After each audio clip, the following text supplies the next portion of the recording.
Fracasa la tercera negociación entre Rusia y Ucrania debido a las exigencias territoriales de Putin. Las negociaciones seguirán el jueves en Turquía. El ejército ruso ha proseguido con su ofensiva en varias ciudades y ha estrechado el cerco sobre la capital, Kiev, mientras más de 1.700.000 personas han salido del país según ACNUR y las muestras de solidaridad no cesan. Y así afrontan en la capital de Ucrania una noche más de invasión y ya son 12. La población que queda en la ciudad sigue resistiendo y sale de sus refugios en busca de comida, de sus familiares o simplemente para ver en qué estado están sus viviendas tras los bombardeos. Buenas noches, pues hasta allí nos vamos en directo, hasta Kiev, donde se encuentra el enviado especial de la cadena SER, Nicolás Castellano. Los civiles que permanecen en la capital ucraniana continúan resistiendo e intentando que las tropas rusas no entren, mientras la mayoría de mujeres y niños, Nicolás, siguen huyendo del país. ¿Qué tal? Buenas noches, Pilar. Pues seguimos viendo los destellos de los bombardeos aquí en el norte de Kiev y lo cierto es que buena parte de esa población, la que se ha quedado, se organiza para estar ayudando en los checkpoints, para tomar las armas, y esas mujeres y niños han vuelto a llenar y siguen llenando a esta hora de la noche. Están pasando allí miles de personas a la noche la estación de trenes de Kiev. Se acelera también la guerra por parte de Rusia y la huida de los civiles porque saben que Kiev puede estar a punto de caer en los próximos días. Hasta hace días estas familias tenían calefacción y electricidad en sus casas. Ahora lo único que les separa del frío con temperaturas bajo cero es una hoguera en medio de un descampado. Es la imagen que nos llega desde Polonia, por donde intentan huir miles de refugiados. Con suerte podrán subir en las próximas horas a una guagua que ni siquiera saben a dónde les llevará. Pero esta guerra además nos está dejando un panorama económico poco alentador. Hay una subida de precios que se nota sobre todo en el petróleo y en el gas y como consecuencia en los carburantes. Mención aparte merece la luz, que mañana batirá récord histórico. Otra de las consecuencias de este conflicto bélico la encontramos en los ciberataques que están sufriendo las diferentes administraciones. Los servicios expuestos a Internet y los que están interconectados con múltiples sedes dentro de la administración pública por su eje y por su fragilidad, pues son los más susceptibles a ataques, ¿no? Entonces esos son los que se tienen que proteger. En la Jefatura Superior de Policía de Canarias hay 4 negociadores y 3 de ellos son mujeres. Es la comunidad autónoma con más mujeres en este perfil. Hoy hemos conocido a una de ellas. No somos el policía que utiliza la fuerza en ese momento, al contrario. Somos la policía que a través de la palabra intenta evitar una situación más complicada. Situaciones extremas como alguien al borde de un suicidio o un atraco con rehenes, Almudena tiene que mediar con la palabra como única arma.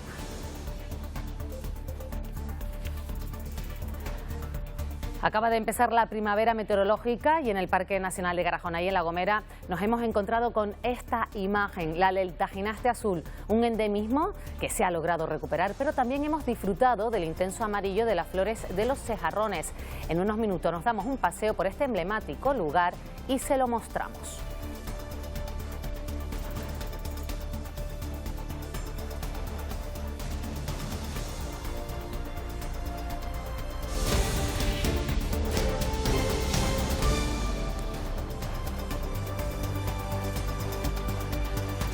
Día complicado en Ucrania, que ha recibido fuertes ataques rusos en el Mar Negro y en Kharkov. Kiev ha advertido esta tarde que en los próximos días Moscú planea ataques aéreos con misiles sobre las principales ciudades del país.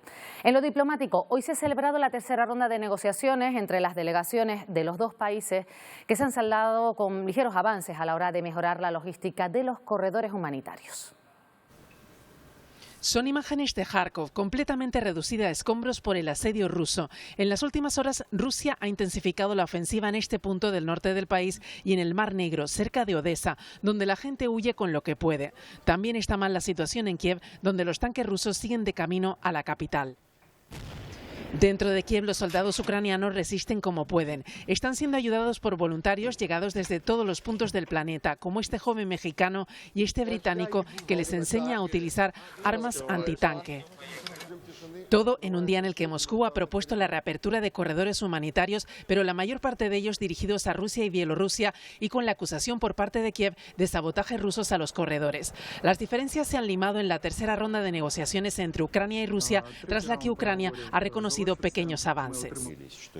Mejor talante también hemos visto en el jefe de la delegación rusa, que ha asegurado tras la reunión que las expectativas no se han cumplido, pero espera próximos avances. Y mientras tanto, Europa ha acordado iniciar el proceso de adhesión a la Unión Europea de Ucrania, Moldavia y Georgia. Y Letonia y Lituania han escenificado la intención de los países bálticos de tener un paraguas defensivo con Estados Unidos. Además, Ucrania ha comparecido ante la Corte Internacional de Justicia para denunciar que la invasión rusa viola una convención internacional contra el genocidio. La población que continúa en Kiev resiste e intenta evitar por todos los medios que las tropas rusas entren en la capital de Ucrania. Allí está el enviado especial de la cadena SER, Nicolás Castellano. Has estado, Nicolás, en uno de los checkpoints de acceso a Kiev y has podido comprobar cómo las milicias se protegen con todo lo que encuentran, ya sea una rueda o un saco de tierra.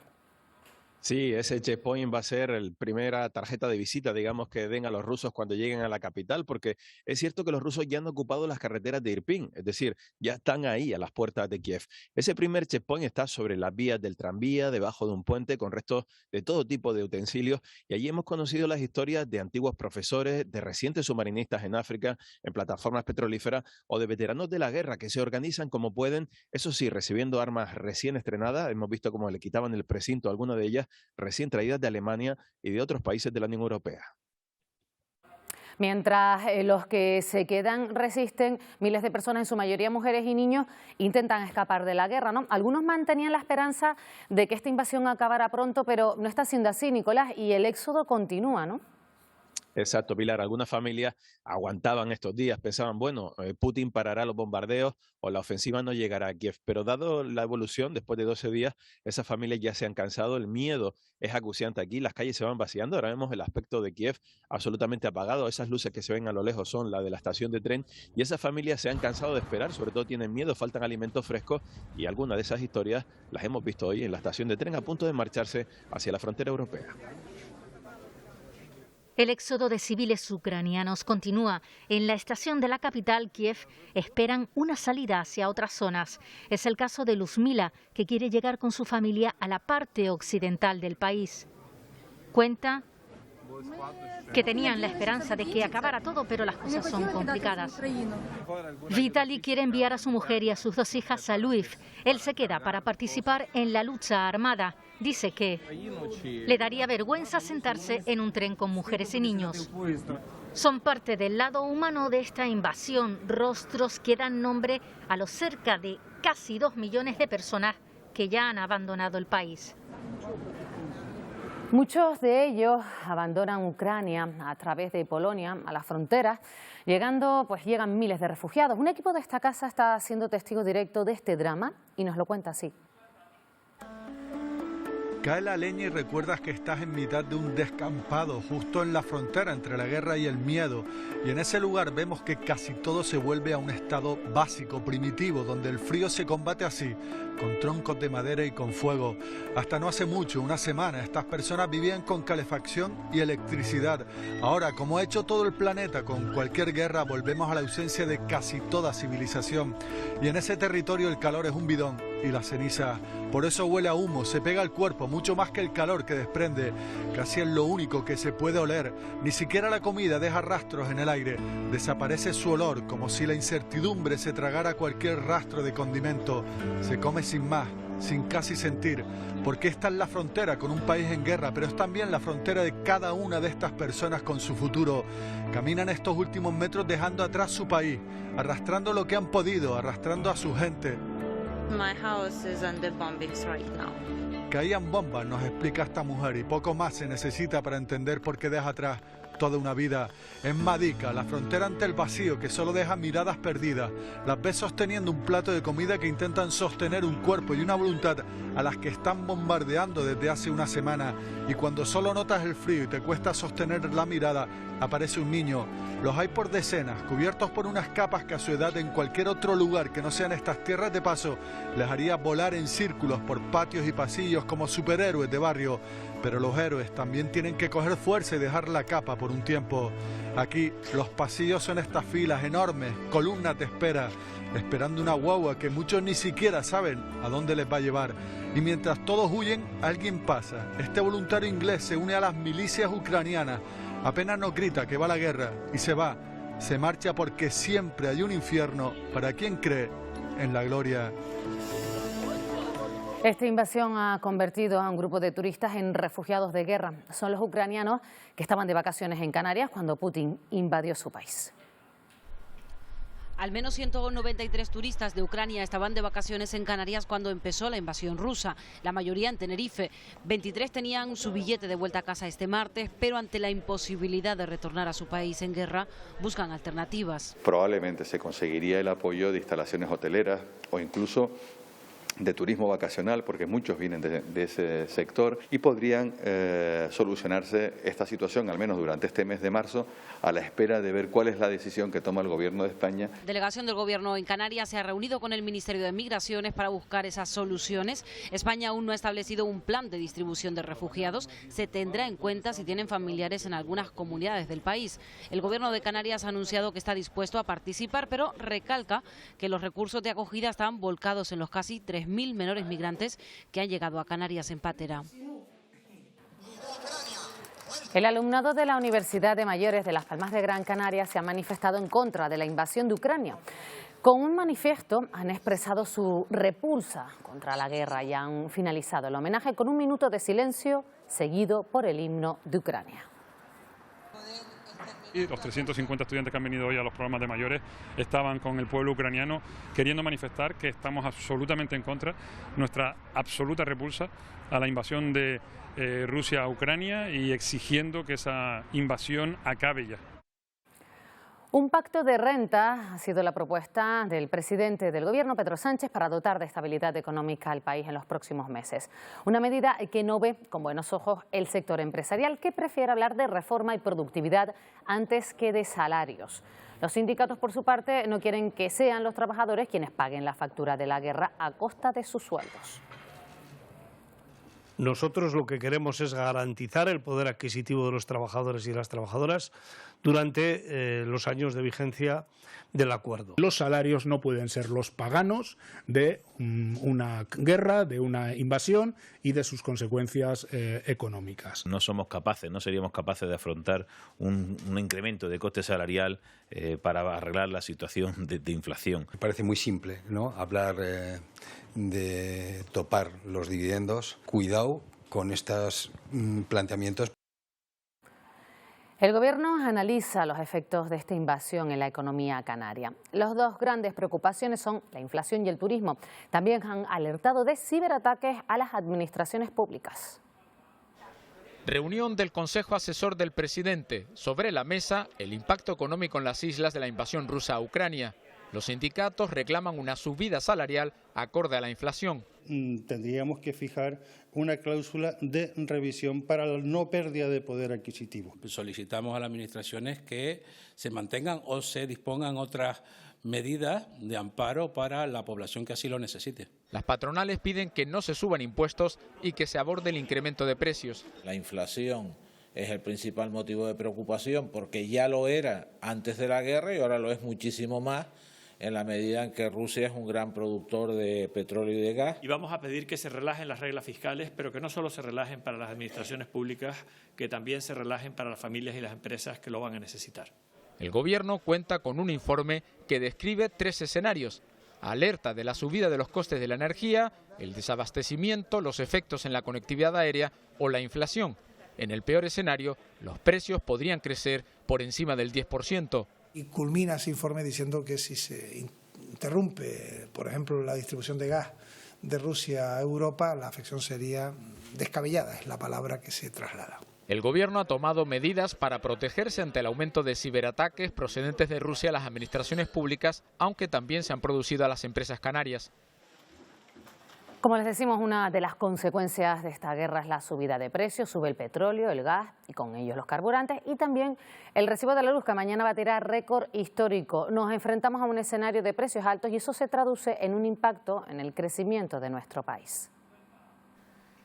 Precios de la luz nunca antes vistos en nuestro país y mañana el precio más caro de la historia, 544,98 euros el megavatio por hora de media. La hora más cara entre las 7 y las 8 de la tarde, con picos que alcanzarán los 700 euros, casi 10 veces más que hace un año, a lo que sumamos un aumento del precio de la gasolina. Porque el petróleo es un producto que a poco que suba la demanda o que se retraiga la oferta, como son mercados inelásticos que decimos en economía, enseguida se transmite a una alza o una bajada importante de los precios. Cuando el precio de la luz se dispara es porque el gas también lo hace. Moscú aporta el 40% del gas natural que llega a Europa y aunque solo el 10% de las importaciones de gas a España proceden de Rusia, frente al 35% que llega de Argelia, notamos esa subida por la simple cuestión de la oferta y la demanda. El gas es un producto único, es decir, a pesar de que tú tengas un suministro de un lado o del otro, pero al final todo el mundo quiere comprar gas si le hace falta y entonces sube el precio en todos los mercados. Y esto provoca el efecto dominó en el consumo diario. En todos los productos, los básicos. La gasolina, en la corriente, en la factura de la luz. La luz en mi casa pagamos 100 y pico, 180 euros.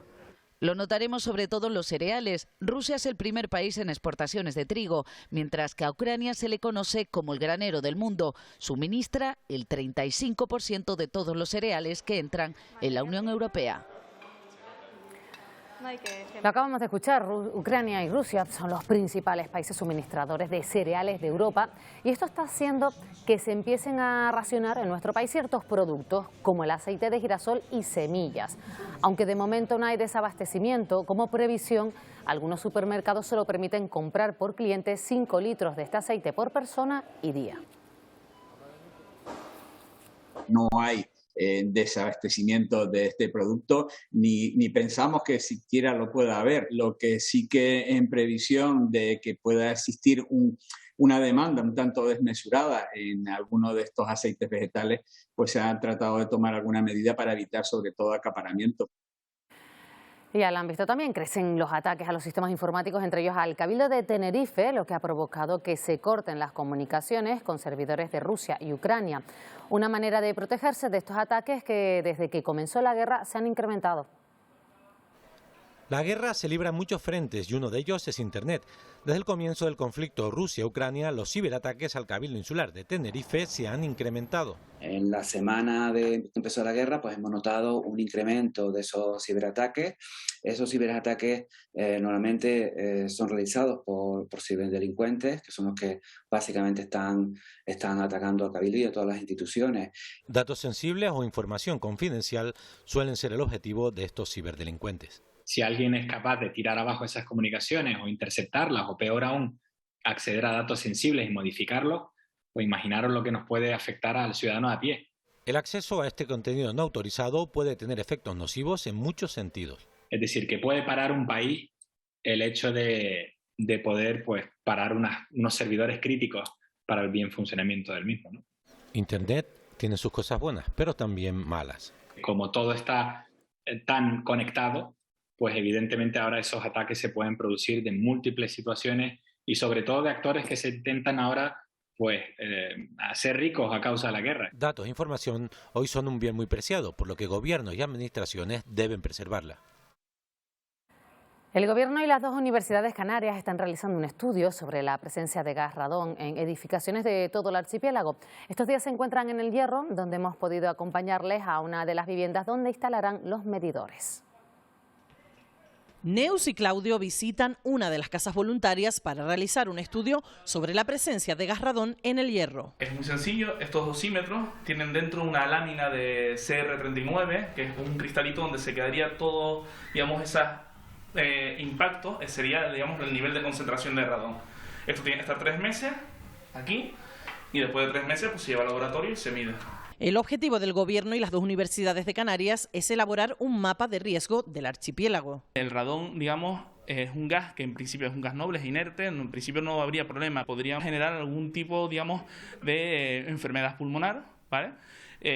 Si estamos a unos niveles altos de concentración de radón durante un largo periodo de exposición. Los detectores se colocan en casas terreras o en plantas bajas. Saber qué zonas, digamos, tienen más y menos riesgo, porque eso además finalmente contribuye a que las viviendas tengan que remediarse. Se buscan voluntarios en todas las islas para colaborar con este proyecto. Las medidas son completamente anónimas y ayudarán en un futuro a reducir la exposición de los ciudadanos a este gas. Canarias suma 678 casos nuevos de COVID en las últimas 24 horas. La situación de la pandemia está permitiendo mejorar la actividad en hospitales y centros de salud. Hoy se han dado a conocer los datos de las listas de espera de 2021. La actividad hospitalaria más allá de las camas COVID se reanudó con fuerza en 2021, acercándose a cifras prepandémicas. Se realizó un 15% más de operaciones quirúrgicas que en 2020, casi un 12% más de consultas y un 17% más de pruebas diagnósticas, pero las listas de espera han aumentado en todos ellos. En la medida en que la pandemia disminuye su incidencia sobre la realidad, pues podemos, digamos, incrementar de manera notoria y notable el conjunto de las actividades asistenciales. No ha sido suficiente para absorber la demanda generada. Nosotros estimamos que vamos a estar cerca de volver a poder incorporar otra vez 1.500 profesionales al sistema. Traumatología, oftalmología y cirugía general copan el 65% de estas listas.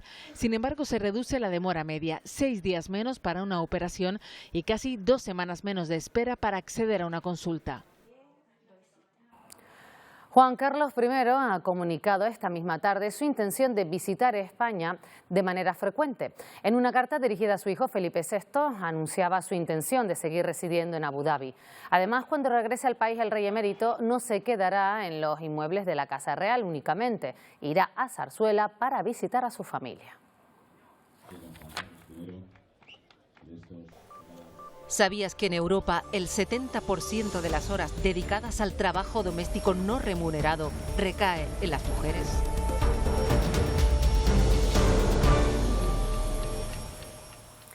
España es el primer país de Europa en consumo de prostitución y el tercero del mundo. Las ONG que trabajan con víctimas de explotación sexual ponen el foco en la necesidad de erradicar la cosificación del cuerpo de la mujer. El 99% de las víctimas de explotación sexual son mujeres y niñas, según varias ONGs como Amnistía Internacional y Médicos del Mundo. Pero es que además ese 1% son hombres que tienen sexo con otros hombres. O sea, el denominador común es las mujeres están en prostitución y los hombres consumen. La prostitución es un cartel gigante, constante, que nos está dando un mensaje concreto a todas las mujeres, que si estás en una situación de vulnerabilidad, siempre puedes vender una parte de tu cuerpo para salir de ella. Y 2, que a todas las mujeres nos puede pasar esto. Estamos acarreando una cultura de esclavitud que tiene siglos. Y para desmontar esa cultura de esclavitud tenemos que entender que hay que desmontar paralelamente el machismo. Cosificación sexual, que se nos valora únicamente por nuestro cuerpo y por dar placer a los otros. Y se infravalore nuestro intelecto, nuestras capacidades. 4 de cada 10 hombres reconocen que han pagado por acceder al cuerpo de una mujer. Tienen prácticas muchas veces súper violentas, la insistencia para hacerlo sin condón no es algo excepcional, es constante y que se expolian la culpa por un módico precio. España es el tercer país del mundo en consumo de prostitución, el primero de Europa. Ellos dicen que es trabajo, pero no, para mí no. Desde hoy, las empresas con más de 50 personas en plantilla deben contar con un plan de igualdad, un requisito que no todas las empresas cumplen. En los últimos años solo se han firmado 107 de estos nuevos planes de igualdad. Desde este 7 de marzo, las empresas con más de 50 personas en plantilla deben contar por ley con un plan de igualdad. Permita que hombres y mujeres, mujeres y hombres cuenten con las mismas oportunidades de formación, de recualificación, de empleabilidad, por supuesto, de salario.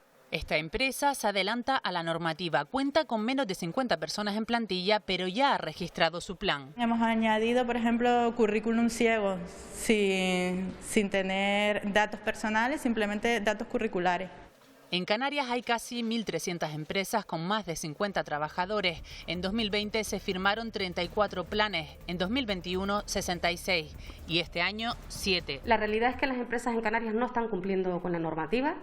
No están permitiendo llevar a cabo lo que es una herramienta feminista para cambiar las realidades en los centros de trabajo. En las islas, el 2% de las empresas de construcción cuentan con más de 50 personas en plantilla, un sector masculinizado donde solo el 9% son mujeres, la mayoría en cargos técnicos. La Asociación de Empresarios de la Construcción de Las Palmas ha firmado este lunes un acuerdo para iniciar los trámites. La implantación de los planes de igualdad en estructuras tan pequeñas es extremadamente compleja. Tan compleja que requiere del acompañamiento en el autodiagnóstico, en la negociación con los representantes de los trabajadores. Todas las empresas están obligadas a la prevención en acoso sexual, sea cual sea el número de personas que componen la plantilla. In Spain we call it igualdad. Es el lema que ha respaldado esta tarde al acto institucional con motivo del 8M. Un evento protagonizado por cómicas del país donde han resaltado los hitos del feminismo y los próximos objetivos. A través del humor, las participantes han explicado desde su experiencia las desigualdades a las que se han enfrentado por su género, pero además por su orientación sexual o etnia. El gobierno ha acudido al acto y ha insistido en la importancia de una sociedad igualitaria y feminista. Nuestro reto es conseguir todos los derechos para todas las mujeres, fortalecer las políticas públicas feministas para que sean universales. El feminismo es lo mejor que le ha pasado a este país, que la garantía de todos los derechos para todas las mujeres hace posible nuestra democracia. Y solamente a través del feminismo construiremos las mejores democracias, que es precisamente lo que algunos no quieren que ocurra en nuestro continente, en Europa. En el ámbito policial, la figura del negociador requiere de especialistas capaces de dar la vuelta a situaciones extremas. Canarias cuenta con 4 de estos profesionales y además es la comunidad autónoma que más mujeres tiene destinadas a este puesto. Almudena es una de ellas. Su mejor arma, la palabra. Un hombre amenaza con lanzarse al vacío desde la 4ª planta de un edificio. Se encontraba en un momento de crisis. Con una mano sujeta un teléfono móvil. Al otro lado de la línea le habla esta mujer. Es Almudena, negociadora de la Policía Nacional. Tras 5 horas de conversación, accedió a bajar de la ventana. A situaciones así se enfrenta la figura del negociador de la Policía Nacional. En Canarias existen 4 agentes especialmente preparados para ganarse la confianza de su interlocutor. Que confíe en nosotros y ayudarle a encontrar una salida a esa situación tan extrema a la que ha llegado. En cada actuación debe adecuar el tono y el lenguaje a la persona con la que le ha tocado mediar. No somos el policía que utiliza la fuerza en ese momento, al contrario. Somos la policía que a través de la palabra intenta evitar una situación más complicada. En definitiva, cambiar la conducta para evitar la tragedia. Desde un atrincheramiento familiar por violencia de género o un atraco con rehenes. No todos los agentes pueden llegar a ser negociadores. Además de pertenecer a la escala ejecutiva, se les exige una formación especializada. Puede ser un excelente policía y no tener el perfil de negociador. Porque además de vocación se requiere un plus para salvar vidas en circunstancias extremas. Aquí en la Jefatura de Canarias hay un equipo de negociación en el que somos 4 negociadores. 3 de ellos mujeres. Lo más gratificante de su profesión es llegar a casa. Sientes esa satisfacción del trabajo bien hecho de haber conseguido ese objetivo.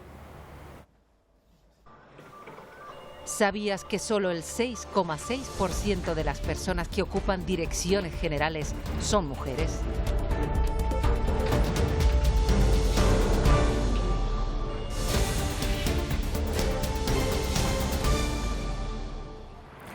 ...19 de los 23 acusados de organizar peleas de perros en varios puntos de España han llegado a un acuerdo con la Fiscalía para ver reducida su pena. Entre los acusados hay 2 canarios que participan en estas peleas ilegales en Tenerife.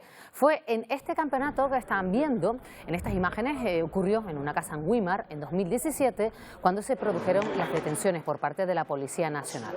Los acusados se enfrentan a penas de entre 3 y 7 años de cárcel. Un hombre ha reconocido que agredió a otro por celos. Le propinó varios puñetazos en la cara, provocándole graves lesiones. Tanto fue así que incluso la víctima perdió varios dientes y la visión de un ojo. Pedían para él 8 años de cárcel por estos hechos ocurridos en Tenerife. El juicio se ha llegado en él a conformidad y esa pena se reduce a 3 años de cárcel. Además tendrá que indemnizar al afectado con 50.000 euros. Y un hombre ha sido condenado a 2 años de cárcel por apropiarse de dinero procedente del cobro de la factura del agua. El acusado trabajaba en la contabilidad de la empresa que gestionaba el suministro de los municipios tinerfeños de Candelaria, Güímar, Arafo y Tegueste. Desviaba dinero de forma irregular a sus cuentas y también a las de sus familiares.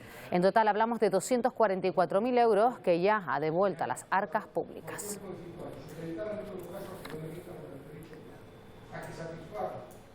Un vehículo cayó esta mañana desde el aparcamiento de la playa de Esquinzo, en el municipio de La Oliva, en Fuerteventura, y cayó a la playa.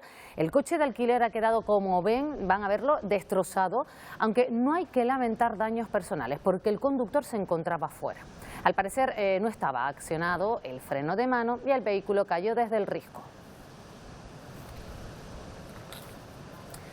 Y en Arona, en el sur de Tenerife, han comenzado las obras de la rotonda de Chayofa, una demanda histórica de los vecinos, y es que en los últimos años ha habido más de 15 accidentes, muchos de ellos por cometer infracciones para acceder a esta zona.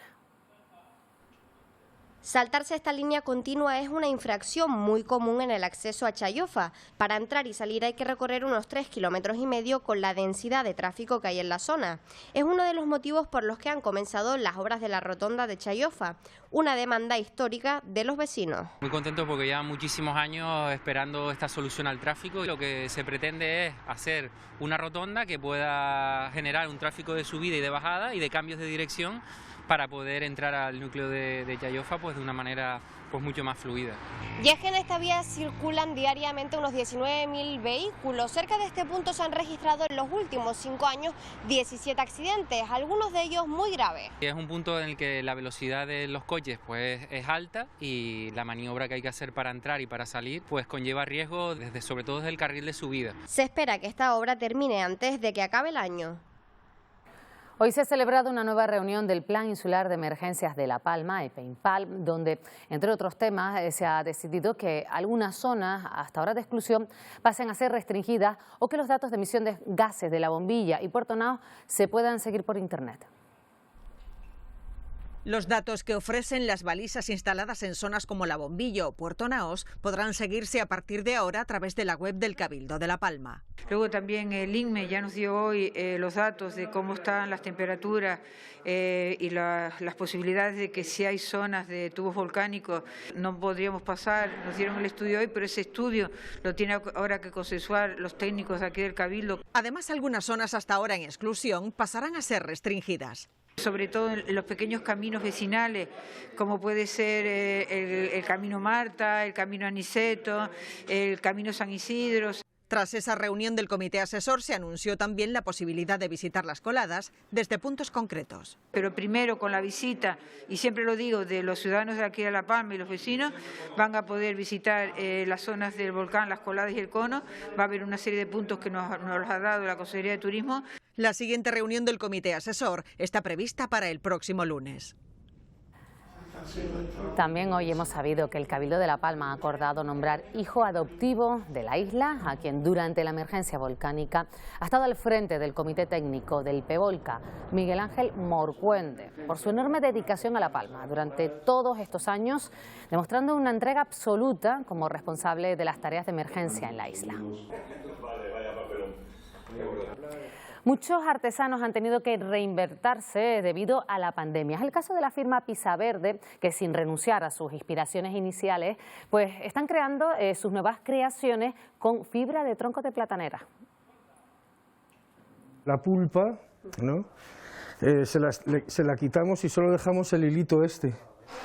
Nos cuenta el proceso transformador de una cepa de la platanera hasta que se convierte en hilo. El telar es solo una pequeña parte de lo que finalmente vemos hecho calzado.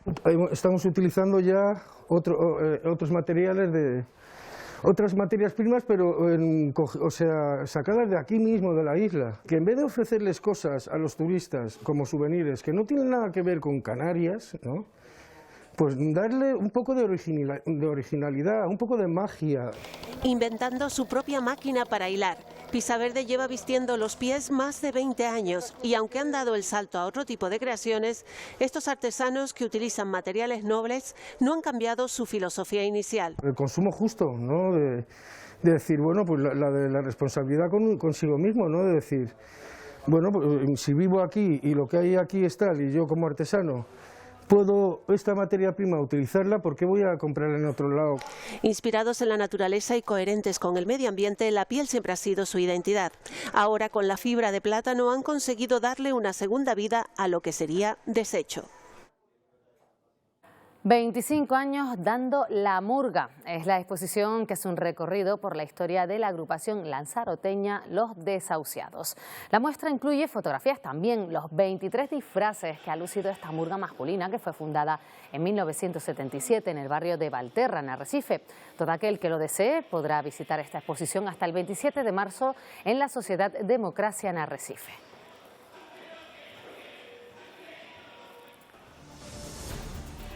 Y en los deportes, si tenemos que sacar un titular con rapidez, sería algo así como que la alegría que no dejó el fútbol, Daniel Álvarez, la dejó el baloncesto. Exacto, Pilar, muy buenas noches. Hay mucha verdad en eso, porque la verdad es que fue el deporte de la canasta el que dejó los momentos más brillantes. Muy distinto el panorama si miramos los resultados más recientes del Tenerife y de la Unión Deportiva Las Palmas.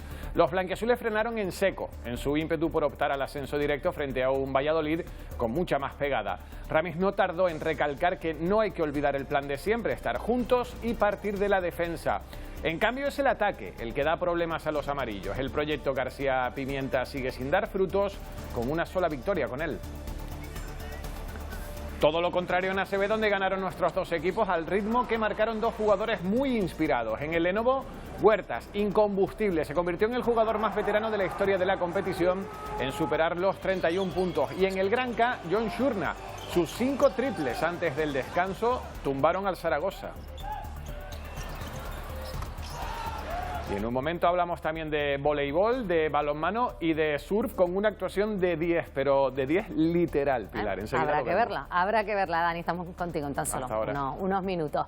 Nos vamos ahora a La Gomera, porque el Parque Nacional de Garajonay se encuentra en plena floración. Recién empezada la primavera meteorológica, destaca la floración del tajinaste azul de La Gomera, un endemismo que se ha logrado recuperar y está muy presente en el paisaje gomero. Durante esta temporada, a caballo entre el invierno y la primavera, el rey indiscutible del paisaje en el Parque Nacional de Garajonay es el color azul del tajinaste gomero. Es una especie endémica de la isla, estuvo muy amenazada y poco a poco, bueno, en viveros se están produciendo más y cada vez hay más plantas.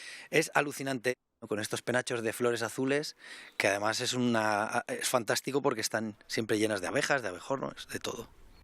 Comenzada ya la primavera meteorológica, el monte del Garajonay se llena de colores. Junto al característico azul del tajinaste destaca el intenso amarillo de las flores de los cerrajones. Es una planta muy interesante porque en la zona de Vallehermoso se le conoce como angojas, es otro nombre, ¿no? Y son esos especie como de dientes de león gigantes que pueden llegar a medir 4 metros y que están por toda la isla y ahora están empezando a florecer. Sí que es verdad que la floración depende, en el sur suele ser antes porque hace más calor que en el norte, pero bueno, es el momento de ir a verlo. Es el momento de verlo, sin duda, de ver y disfrutar los colores del Garajonay. Esta noche vuelve el programa Una Hora Menos a Televisión Canaria y como siempre con la previsión del tiempo al completo. Victorio Pérez, buenas noches de nuevo, es un placer verte, así que venga, danos ya un adelanto de lo que nos espera mañana. Hola Pilar, igual para nosotros verles a todos ustedes cada noche y ya les podemos adelantar que el tiempo esta semana nos va a dejar más nubes que sol. Y temperaturas frescas, es lo que toca porque todavía estamos en el otro invierno, no meteorológico. Mañana el cielo solo se mantendrá despejado en las cumbres a más de 1.700 metros de altitud. El ambiente más nuboso se prevé a mediodía y en las primeras horas de la tarde. No son descartables unas gotas, también las temperaturas, lo dicho, frescas. Ampliamos todo después de los deportes y en una hora menos tenemos campo, ciencia, pueblos y con realidad virtual recordamos un fenómeno natural enigmático de hace algunos años. Hasta ahora. Nosotros nos vamos mirando en directo lo que ocurre a esta hora de la noche en Kiev, donde unos se quedan defendiendo la capital de Ucrania y otras mujeres y niños huyen como pueden del país. Unos lo logran y otros no. La ONU ha confirmado más de 400 civiles muertos desde que Rusia invadió Ucrania el pasado 24 de febrero. Seguimos informándoles en nuestra web y redes sociales. Gracias por acompañarnos.